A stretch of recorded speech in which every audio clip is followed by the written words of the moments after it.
Ciao appassionato dell'irrigazione, sono Federico di tuttoirrigazione.it ed oggi ti voglio condividere il funzionamento dell'app che serve per le centraline modello Tempus, l'app della Toro che si chiama appunto Tempus. Ma prima ti invito ad iscriverti al nostro canale che insieme a un bel mi piace ci permetterà di sostenere questo progetto e condividere contenuti che ti potranno essere d'aiuto. Le centraline Toro, Tempus e Tempus Pro sono centraline che lavorano in 230-24 volt, corrente alternata, ed hanno la particolarità di poter diventare anche smart grazie a un modulo Wi-Fi opzionale che puoi installare con molta facilità. Ed oggi esploriamo assieme proprio questa applicazione. Una volta installato il modulo bisogna scaricare un'applicazione. Questa la puoi trovare direttamente su Play Store o sul Apple Store. La scarichi e una volta inseriti tutti i dati che ti richiede puoi accedere all'applicazione. Una volta entrati nella schermata iniziale si va in alto a destra sul disegno della matita e per accedere a un nuovo dispositivo o si presenta la lista di tutti i dispositivi che abbiamo già associato alla nostra applicazione, oppure cliccando il tasto più andrò a connettere la nuova centralina. A questo punto facciamo installazione della centralina, ci clicchiamo sopra e ci chiede di inquadrare il QR code del modulo Wi-Fi. In questo caso l'abbiamo collegato e in automatico mi dice prima installazione della centralina o centralina che è già stata installata in internet.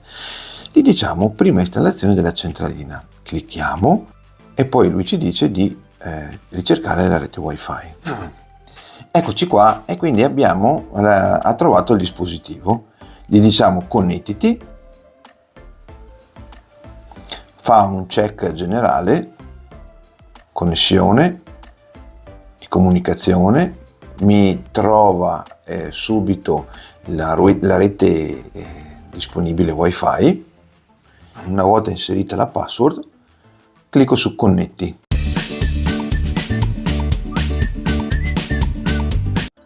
Eccoci qua e siamo entrati.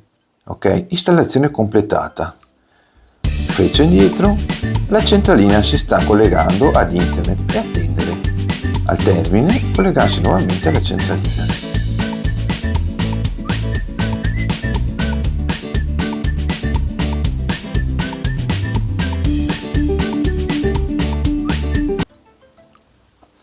Bene.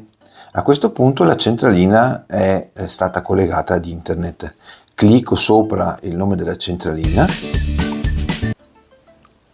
Eccoci qui, finalmente siamo entrati all'interno della nostra applicazione e vediamo le funzioni molto semplici, perché questa centralina c'è la versione Pro e la versione standard. Ok?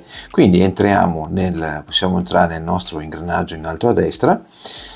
Troviamo le impostazioni data e ora che si aggiornano, ora, minuti, data, ok, in automatico col nostro telefonino. Modalità giorno, le selezionare modalità in cui si vuole irrigare, settimanale, a intervalli, giorni pari, giorni dispari. Il numero massimo di stazioni attive, cioè questa centralina permette di lavorare anche con più elettrovalvole contemporaneamente, quindi sovrapporre anche dei programmi in fase di funzionamento.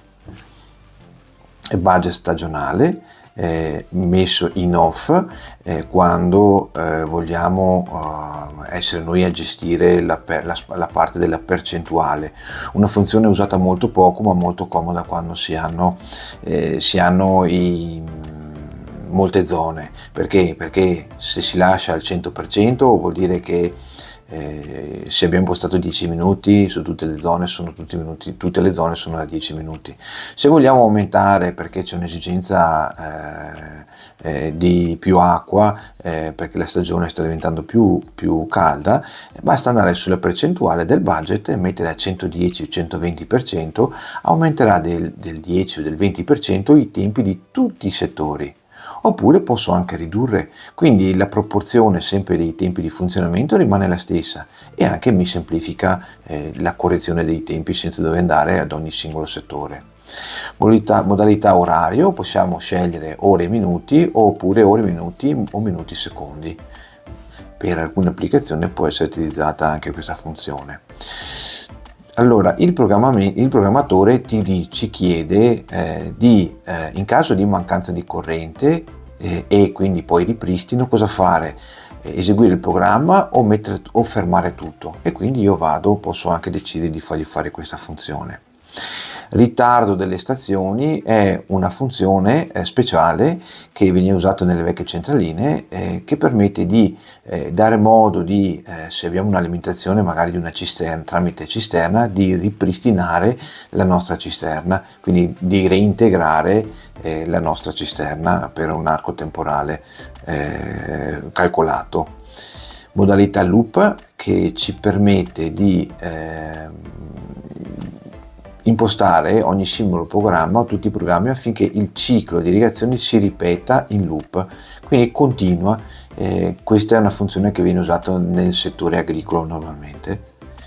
Sensore, posso decidere di mettere un sensore normalmente chiuso, che è quasi lo standard dei sensori, normalmente aperto oppure off.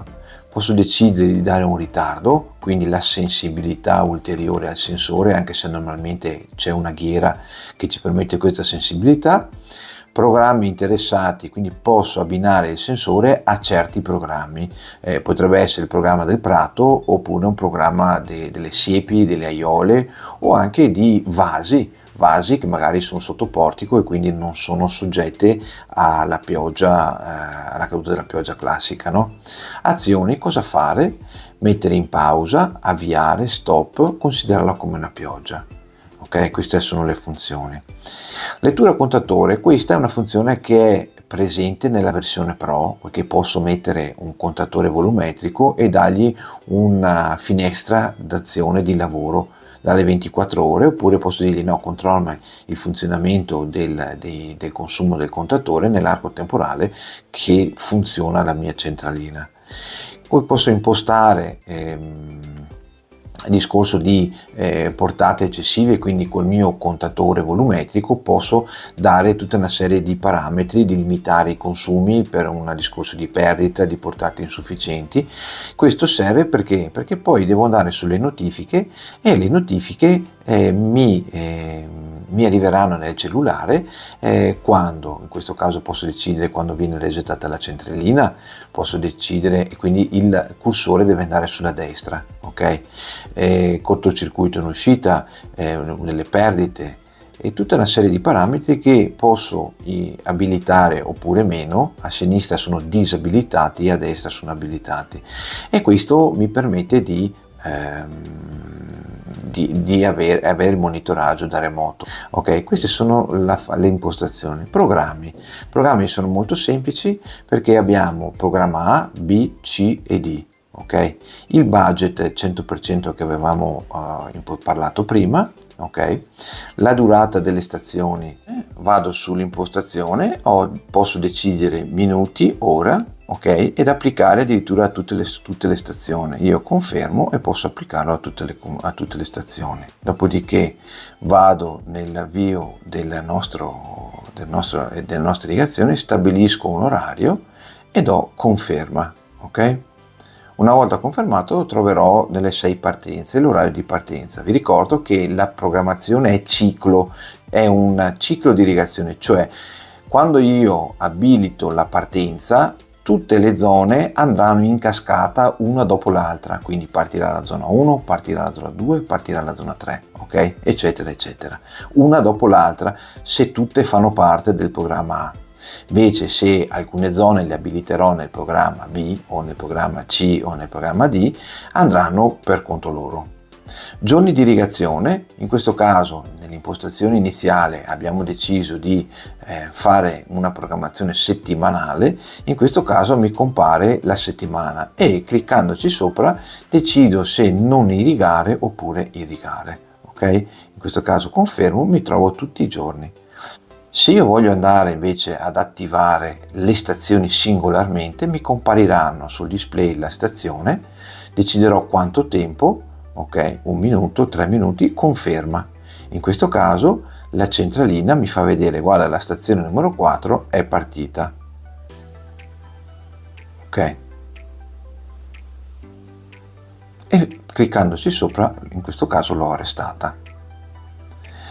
avvio programma, decido di far partire il ciclo di programmazione di ogni singolo programma, se ho più programmi. Potrebbe essere un programma B, programma A magari inerente all'irrigazione, il programma B potrebbe essere inerente a dei vasi, ok? Il programma C potrebbe essere legato invece alle siepi e alle aiuole, e il programma D potrebbe essere anche un'area di subirrigazione o di altre attività, va bene? Questa centralina mi permette di fare un test idraulico di tutte e 16 le zone, quindi mi farà partire l'elettrovalvola e chiudere, quindi apri e chiudi l'elettrovalvola per verificare il corretto funzionamento dell'impianto. Oppure mi permette di fare un test elettrico, quindi fa un test interno su tutte le zone, e questo test mi servirà per capire se ci sono dei solenoidi che sono in cortocircuito. In questo caso mi dice tutte le linee sono a posto, ok? Chiudi, e in questo caso chiudo la centralina, ok? Chiuderò la centralina ed è tutto. Spero che questa analisi ti sia stata d'aiuto, e ricordati che puoi richiedere una consulenza gratuita cliccando nel link qui sotto in descrizione. Continua a seguirci per ulteriori approfondimenti. Ciao, a presto!